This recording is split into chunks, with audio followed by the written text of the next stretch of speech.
Welcome to Key Biscayne Stories, where neighbors meet neighbors. Today we have Nick Lopez-Jenkins. He is our neighbor running for village council, so we're excited to get to know him.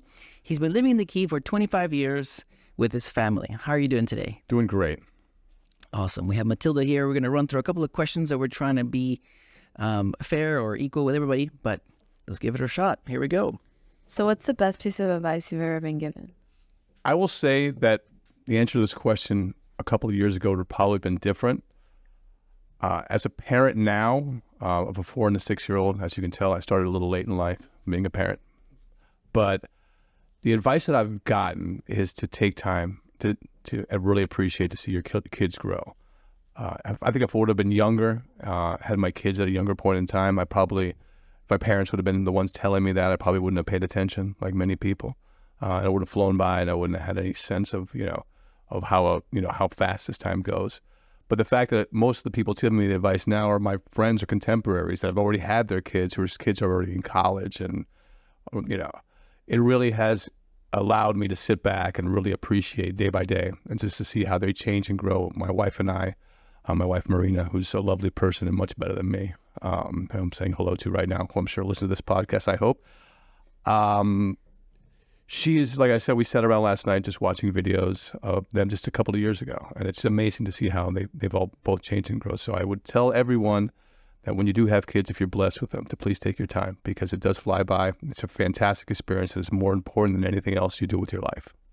So tell us something about yourself that most people don't know. Well, this is one that I should be embarrassed by, but I'm not. I think I'm a Swiftie, I have to say. So my wife has gotten me listening to Taylor Swift, and I kind of like it. I can't lie. So I think part of it is having had, to a certain extent, a sales and marketing background, and just amazed by the level of. I've never seen anything. I guess the closest thing in my adult life to something like a phenomenon like this, I guess, would have been Michael Jackson back in the 80s. Okay. Obviously I'm old, but I'm not old enough to remember the Beatles or Elvis or anything like that. But it is crazy how much, and just an incredibly talented person. The fact that it's, like I said, from the singer, songwriter, and actually, the person that plays the instruments and stuff. So yeah, that's, I'm going to stick with that. That's it. So I like it. Honesty. This is what the show is about. That's what it's about. What's the most important thing in your life today? Well, I'm not going to answer the obvious because I think I've already touched on that. It's my family, my friendships as well. So as far as, and I'm not going to go public service because I think that's kind of the gist of this whole podcast. So I don't want to, like I said, milk that subject too much.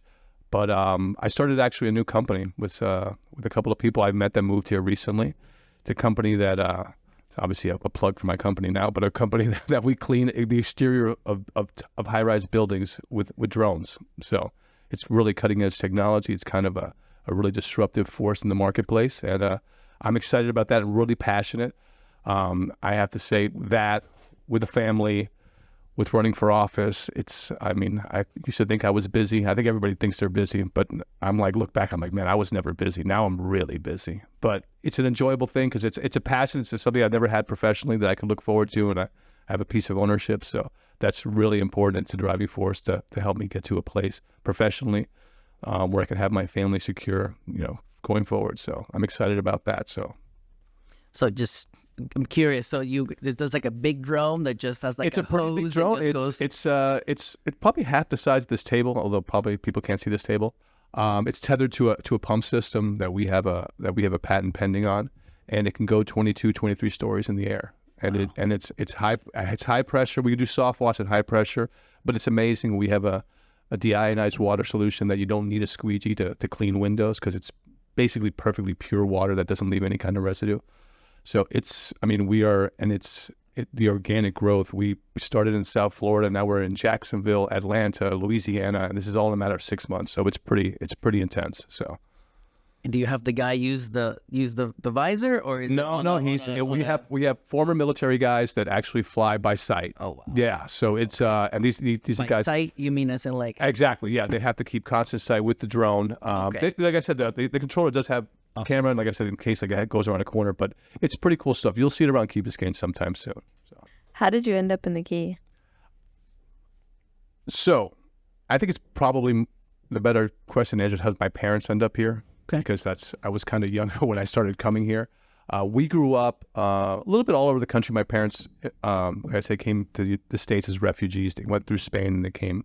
We started in New Jersey, moved to North Carolina, back to New Jersey, and then I grew up from age 6 to 12 in Lakeland, Florida.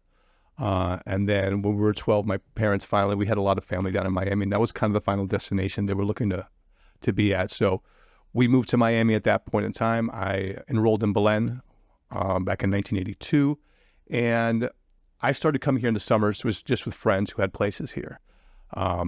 We ended up living in Miami and then in Coral Gables for a while, and then my parents moved here in 94, 95. I was already out of the house, and then I was living in the Gables for a little while on my own after college, and then I just decided to move here as well. This was the beach for us. Like I said, nothing else existed. I mean, Miami Beach was never an option. This had been where we had come the whole time. And my parents helped me out buy my first place here back in 96, and I've never really left. So it's funny because I think more importantly, to that point, so many people from where they lived in Cuba all left and spread all around the world or whatever, and now they all live within like 3 square blocks of each other in Key Biscayne because they kind of found the same thing that they had in Varadero where they grew up here in the Key, so that same kind of culture. So like I said, they kind of ended up back here and just like a family tie. Thankfully, they live right across the street from me. As I told you, I've got a 4 and a 6-year-old, so my parents are very helpful with that. So I know I've been seeing you more and more everywhere, which is awesome to see you participate and engage the community. So, I mean, the next obvious question is what inspired you to run? Right. But for my eyes, I see you everywhere. I see you at the chamber. I see you. So I have a pretty good idea, but for the people. Well, I have to say, I ran 2 years ago. I fell a little bit short, and I didn't know what my reaction would initially be, not having been successful. And my wife kind of gave perspective, said, look, that you have opportunity, a learning opportunity here. Every failure is an opportunity to learn and improve. And she was right. And I had actually enjoyed the process, even though in the end it wasn't successful. So I kind of doubled down on everything. I wanted to become more involved. I reached out. The mayor was helpful, and you were helpful to me as well. I mean, just guiding me as far as where I could be useful and provide my skills. I'm now the vice chair of the Virginia Key Advisory Board.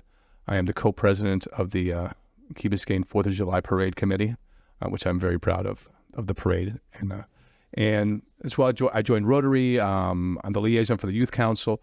All of that stuff, I have to say, almost selfishly, I really enjoy doing because it is an opportunity to give back and help guide. And this this community is just, people donate their time, and really smart people, really, people who are very successful carve out time to give back. And it's nice to be in those groups because you learn a lot. Like I said, I don't enter a group thinking that I know everything. I try to be collaborative. I think I have an ability to work with people. And accomplish things, and obviously put effort. I think my own effort, like I said, I try to set an example as far as giving back. So I kind of think that, running for council is probably just the next step as far as being able to contribute. I leave it up to obviously the voters of Key Biscayne to decide whether they think I'm a good fit for that. But I think as far as working in a collaborative group, I think I have a lot of ability to do that. So what are the top issues you think the village is facing? How would you try to tackle them? Or how are you going to focus your term if elected? We're obviously very privileged to live here. And we have, like I said, we've formed a pretty incredible community. But there are issues that can be built upon and improved on. I think the e-bike situation is probably a good example of this. Obviously, it was a terrible tragedy that led to the council passing a complete ban on them, and I'm actually in support of that. I think it was a tough situation because there are adults that use these micromobility vehicles to come to and from work, and you kind of end up. But we're kind of handcuffed here because on the state level, these things are considered bikes. So basically, you can't really regulate them as far as licensing or insurance or anything else. So until we can work on something like that. So I would like to, and I know this will be like the third bite of the apple, trying to go to the state and getting the actual laws changed as far as recategorizing the electric bikes. I think that's important. I'd love to be part of that process of going and seeing if we can get that moved along. I think being on the Virginia Key Advisory Board has also made me very cognizant of the issues we're having with the causeway.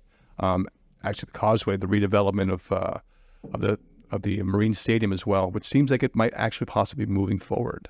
And I'd like to be, I've been able to establish some really good relationships on the other side of the bridge with the city of Miami, with Dade County. So I would like to, be able to contribute in those kind of ways. And I think in general, it's just, to be a watchdog as far as what's going on from a budgeting standpoint, to make sure that we keep things, I said we're all taxpayers here, and we all have to be, present about where costs are going. I think the village does provide some incredible service. I mean, we've all had to deal with government on different levels. I think the most enjoyable experiences I've ever had interacting with government have been with Key Biscayne. I think that comes from the mayor down to the manager. I think our government is very responsive.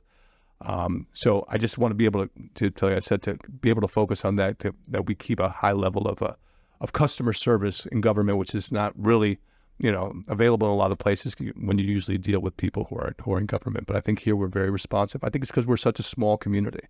So I said, there's no hiding from anybody here. Like they always say, there's only one Winn-Dixie and one Golden Hog, and that's it. So you're going to see everybody there, as you well know. So yeah, That's right. So what about Yeah. like what's like the issue on like the bikes in the Rican Causeway? Because I know like there's a lot of issues with people like hating it. Oh, because you go to math. yes, I hate it. yeah. Like it's just every time I'm driving, they're just always just coming into your lane, and like that's how you cause an accident, especially at 7 a.m. All those kids. You're talking about the bicyclists, though, not the e-bikes. You're just talking about No, yeah, the bicycles. the big pelotons and stuff like that. It's become a reality here because between Virginia Key, obviously Crandon, and Key Biscayne, it really is the only uninterrupted loop that people on bikes can actually use to ride. So that's why it's gotten so bad here. This is like, and obviously we're like the only hill, in all South Florida, which is which is on the Rickenbacker. That being said, yeah, it's disturbing and it's scary, because I think there's a psychology that people get in big groups and they think that, well, they're, I don't want to say bulletproof, or for lack of a better word, but that's probably not the word I should use considering what happened. But yeah, I know. So, but I said, you know what I mean? It's invincible. I mean, it's probably the better way to, and it really causes danger. It's not something that's really in the purview of Key Biscayne, just because that really they kind of turn around right before they get to Key Biscayne. So it's more of a county issue. And there obviously is a bike lane there, so that's why it's so frustrating. I mean, there's been times that I've driven out, and it's not only that they're in the bike lane, they're in the next lane, and they're in the other lane. They're really taking up all lanes of traffic, and it's a level of a lack of consideration to a certain extent. I think it'll be probably more of a county issue to regulate this, but there should be, like I said, they do have a right to the roadway. There's no doubt about that. But I think there's something that's been lost as just basic consideration as far as, being able to share and be respectful of other people. So I don't Mm-hmm. disagree with you. So like I said, especially I can imagine going to mass in the morning because it's usually around 7:30, like every day. Yeah. So yeah, it's a little out of control. So, and this is somebody that, like I said, I don't want to say I'm a former bike rider. I could still ride a bike, I'm sure, but I never rode in big groups. I was always afraid that, because if there's a wreck or something like that. So I was more of a solo rider, but I totally understand where you're coming from as far as concerned. To Matilda's point and your point as well, the Rickenbacker Causeway master plan is supposed to address some of the bike issues. Correct. It's supposed to be also traffic heavy for the Key because there's a lot of people that come in to the park, to the village. So we'll see what the plan has in store. We live from a traffic standpoint, just an unbelievably complicated. On a 7-mile stretch of road, you have the city of Miami, you have Miami-Dade County, you have the state of Florida, and you have Key Biscayne, all basically playing it to one central roadway. The fact that we have the Florida State Park at the very end, hopefully will give us some leverage as far as getting stuff done as far as in and out of the island, because I think there's certain things in the legislature that play into access in and out of a state park. The truth is that when there's traffic issues in Key Biscayne, this is not like a Key Biscayne-centric or selfish issue, like, oh, we care about the traffic.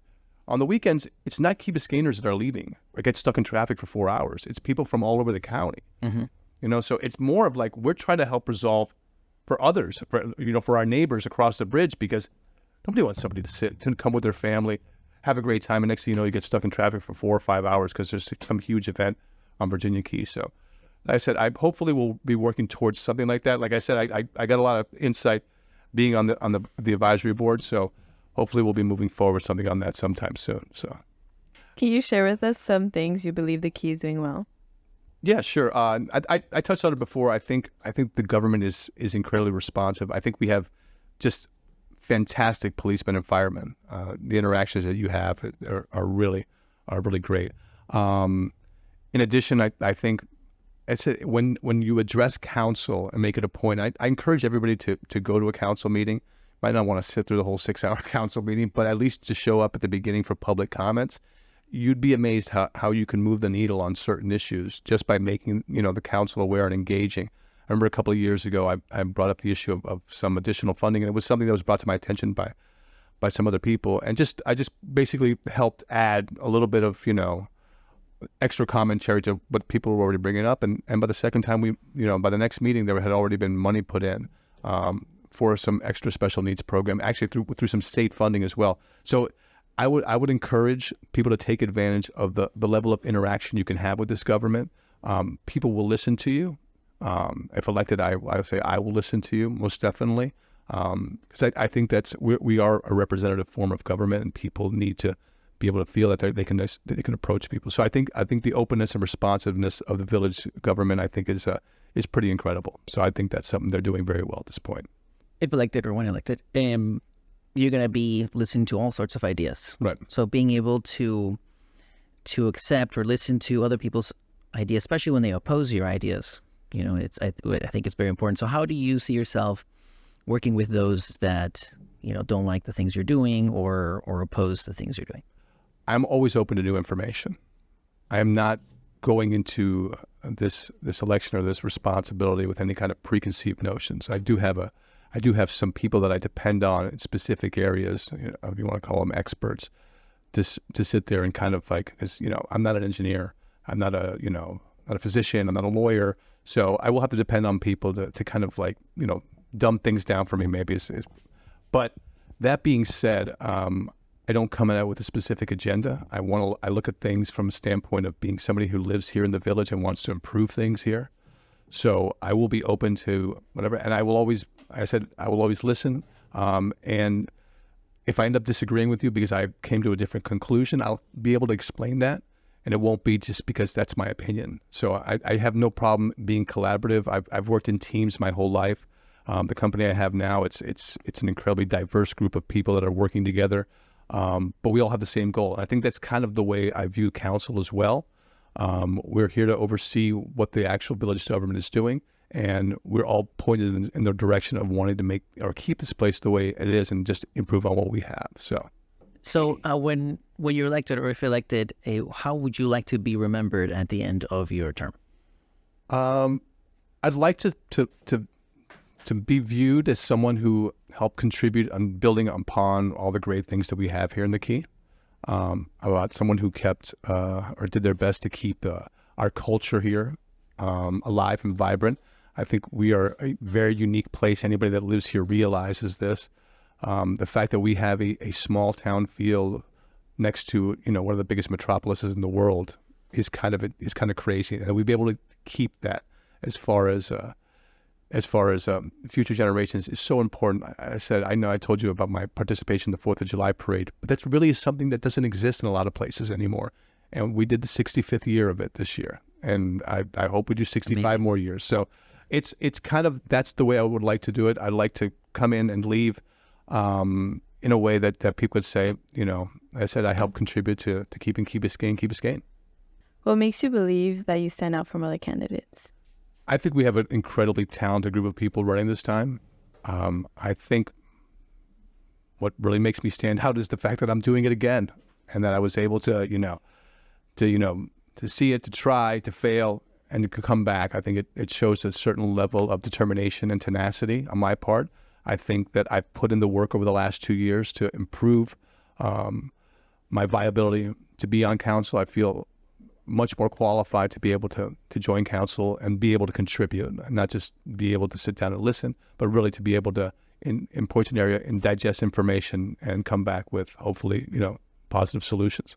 All right. So the next set of questions are more of a light nature, even though I believe the entire show is kind of like Yes. the idea is to be like, Right. get to know you on a light note. So after a long, stressful day, Yeah. how do you relax? Stressful day? What are you talking about? I don't have stressful days. I only have, on days that it coincides. My wife works full time, and so do I. So depending on which day of the week it is, one of us will make it a point to cook and get the kids ready and get them bathed or whatever. And occasionally a bottle of wine is opened, a nice bottle of wine. So and that's probably the way that we ended, putting the kids in their pajamas, having a bottle of wine, talking about our days when we get back together, and kind of planning out the rest of the week. So that's kind of the way we end the day in my house, and usually a bed by like 8:30, 9 o'clock. I know that's incredibly lame, but that's the truth. So Hey, no, Yeah. that's perfectly fine. That's perfectly fine. What's your go-to meal when you have a last-minute guest for dinner? all right, so last minute guests, are these adults, are these children, are these both? I mean, A family. a family. Okay, so I said I don't want to offend any of my constituents here, so I'm gonna have to say like 10 places, but it's if it's something that I need quick and it gets done and it is kid heavy and stuff like that, I like I said, I love my buddy Caesar at Domino's, who always takes very good care of me. So, and then if it's something maybe a little bit more formal, a little more adult driven, and like I said, it's something you want to have, whatever, then I go see George at Golden Hog, and he takes really good care of me. We get some great food or some stuff from the grill, which is fantastic, and the bakery there is great. So those two would be my great. And if we're eating out, Milanesa is always, it's because it's always very kid friendly. So it's and they've done a great job with the outdoor patio. I think that's, like I said, with all the stuff that went on with COVID. I mean, a couple of things turned out well, and the fact that they converted that side area to an outdoor seating area was pretty cool. So yeah, those would be my go-to restaurants. What do you love most about the Key? There's just, like I said, there's a way that when you come back over the bridge and when you've been working or whatever, you just decompress. It really is. I mean, it's always lost on us, but you just have to remind yourself when you go over the bridge and you see the skyline and you come in here and it's just so relaxed, and your kids can go outside and play and you don't have to be that worried, and you can walk on the beach whenever you want and you have access, and you can just, like I said, it really is something. As stressful as life has become, and from a day-to-day standpoint, there's just something that when you're here, and I am part of the golf cart community, so even when you have to go run an errand, if you could do it in a golf cart, it's not so bad. Say you don't like, whatever, I'm in a golf cart. So it's all of that. It's kind of like I said, it's just that natural stress reliever that whatever. And you know what? I it's funny because it really is a small town. You have those kind of interactions. I think I probably have more than most at this point in time, just because I've been knocking on people's doors and harassing them on Saturdays. So it's like but that being said, you kind of get, like I said, it's not that big a place if you really boil it down. You like I said, if you interact with somebody, you'll see them again. So it's a unique thing. It's not like your typical big city. So I think that part of it is what's really unique and really enticing to someone like me. What's the perfect weekend in the Key for you? The perfect weekend in the Key. I have to tell you, this weekend is lining up pretty good. So I'll just, like I said, my wife was off on Friday, so we were able to spend the day. I cut off work a little bit early, had time with the kids, took them to the Village Green, came home, had a nice dinner. Saturday, she did have to work, so that was probably not perfect for her. I was out knocking on doors, like I said, doing my thing. So, but the weather was beautiful. It was a great time. I was able to bring my daughter with me for some time. My son's a little rambunctious. He's still 4, so it's a little wild man. So, but we got back together, and then today I'm doing your podcast, which is pretty cool. And afterwards, we'll go to church, grab a quick lunch with my parents, and then we have a play date with the kids and some of their families. Watch a Dolphin game. Hopefully they win. We'll see. Probably not, but whatever. I get over it. And then we'll head out to the beach, probably like a 5 or 6, and sit out at the beach is what we do. That's our Sunday routine. We just go out to the beach, right before sunset, relax there, chill, and get ready for the week coming up, and kind of the kids, play in the water and stuff. So I said it's not, unless it's raining, it's hard to have a bad weekend in the Keys. So it's I said I enjoy it here. All right, so that's all the questions we have for the candidates. But I do like to thank all the people who are running, because it's public service, and it takes a lot of work. There's a lot of effort that goes behind your time that you'll be dedicating. There's a lot of time away from your family, and also learning all the details of everything before you make decisions. So thank you for taking the leap. Also, is there any closing words you'd like to share? Well, first I want to thank both of you for having me. I appreciate it. This is, as always, a fun experience. So you guys make it good, because I think you get a chance to meet somebody in a little less stressful environment. People can be a little bit more natural. I also want to thank, honestly, the residents of Key Biscayne for giving me a second look this time around. It's actually been really positive. As I mentioned before, I was knocking on doors, and everybody's been pretty nice. So I wish I would have invested in Ring, because I think every house in this place has a Ring on it, so it's unbelievable. And I will tell you one funny story. So now I didn't realize, but I guess you can hook up your Ring to like Alexa. Something, because it'll say you can leave a message or something like that after it rings. And there was one time that I rang the doorbell, and I'm there with my flyer, my little door hanger, or whatever, and then it rang, and then Alexa came on and said, "Sorry, not interested." And I just said, "Okay, fine." I had never heard that. I was like, funny. I can't believe that's an option. So, but like in general, but aside from that, which I thought was funny, I just really want to thank the openness of this whole community, because I think it's good that everybody's taking a look at, and as I mentioned before, there's some great candidates here. So I think this will work itself out. I think the best 3 people will get elected in the end, and then we can move forward in the Key. A lot of big projects looking forward to, and like I said, we have a great community here that we have to nurture and defend, and make sure we keep as special as it is right now. Awesome. Nick, thank you for jumping on the show. Appreciate it. You guys have a great Sunday. So Thank you.